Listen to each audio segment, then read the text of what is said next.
So today we are going to talk about this and this.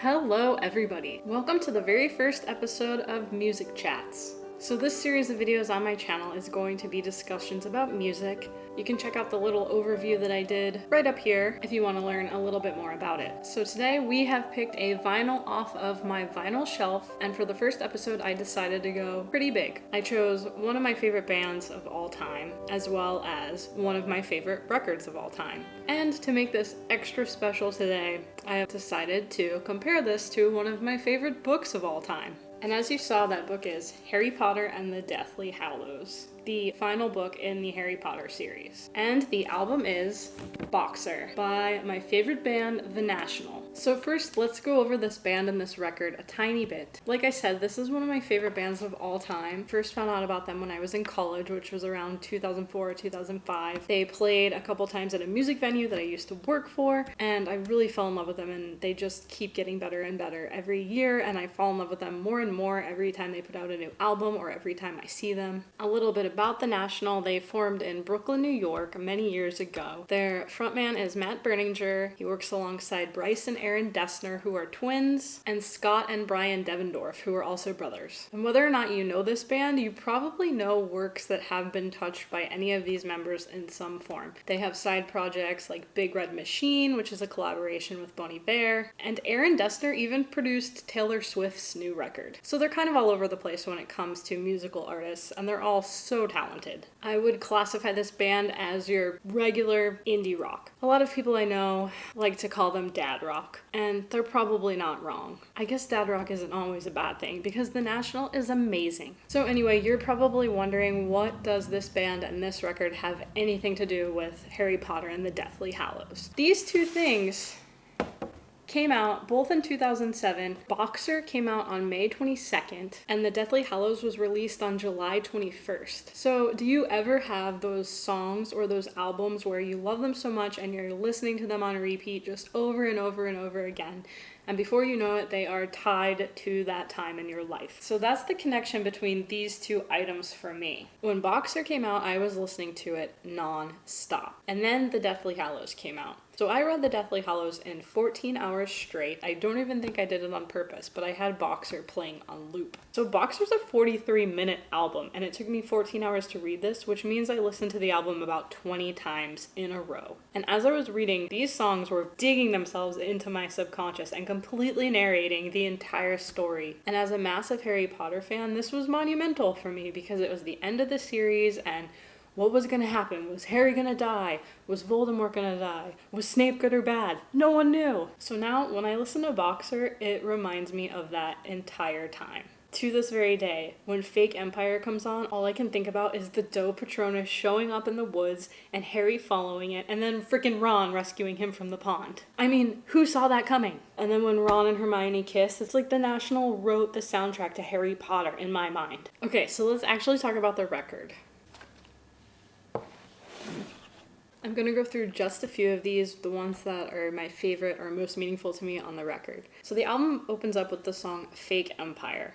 It starts off with the nicest, most peaceful piano that kind of makes me feel like the start of sitting down in the most comfortable chair, cozying up with a book, which is kind of actually what I did with this album, so maybe that's why it makes me feel that way. And this song Fake Empire is probably one of their most popular. It's definitely one of their best that they've ever done, so you might know it. The song continues on, and then towards the end of the song, there's like this explosion riot of horns just competing against one another, and it just goes from 0 to 60, and it puts your emotions on a complete roller coaster. And then we go into the next track, which is Mistaken for Strangers. So Mistaken for Strangers is one of their more upbeat tracks. It's really fun, it's really punchy.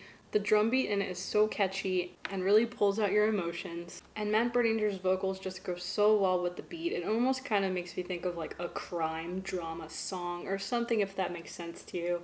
And the lyrics by Matt Berninger in this, as always, are beautiful. One of my favorite lyrics that I still just think of today. Another uninnocent, elegant fall into the unmagnificent lives of adults. I think about adulting and everyone's like, adulting is hard. And I feel like this song kind of grasps onto that a little bit with the lyric. So since I've loved this song since I was in college, where I was really kind of trying to avoid ever becoming an adult, but couldn't really avoid it and felt myself slowly turning into an adult, that beautiful, well-alliterated statement always has stuck with me, and I still feel that way today. And I'm still a kid. I read Harry Potter and play Pokemon Go all day long. There's also a really good documentary about the band titled Mistaken for Strangers, and it's really good. I definitely recommend it. It kind of focuses on the relationship between Matt Berninger, the lead singer, and his brother, who works a lot with the band, and kind of how they grew together as his band started getting popular, and his brother kind of had to be alongside of that.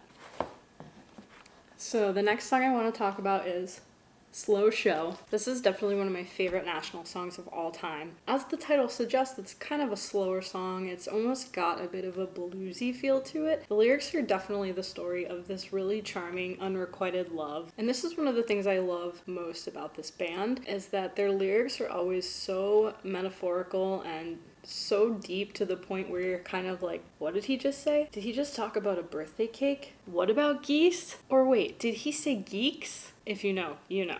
So anyway, this song is kind of like the Netflix and chill jam before Netflix was even a thing, where he just wants to hurry home to the person he loves and watch TV with them and make them laugh. But do they want that? Nobody knows. We've all been there, right? So for the next song, one thing that I love about this band, and I always tell people this when I'm trying to introduce them to the National, is that they're a slow burn. So when you listen to it the first time, and this happened to me as well, I thought they were boring. I didn't really like Matt's voice. I didn't really listen to the lyrics. I just couldn't get into it. But there was something in me that kept poking at me, and it was like, you should listen to this band because they kind of seem cool and everybody's really into them. And so I kept going back, and I don't know why. It just kept pulling me in, and soon enough they became my absolute favorite band. And so while back in 2007 I was listening to this record so much and constantly have over the years, the next song, Apartment Story, was one that didn't click for me until about 4 or 5 years ago. I think this was like with the rise of social media, when the world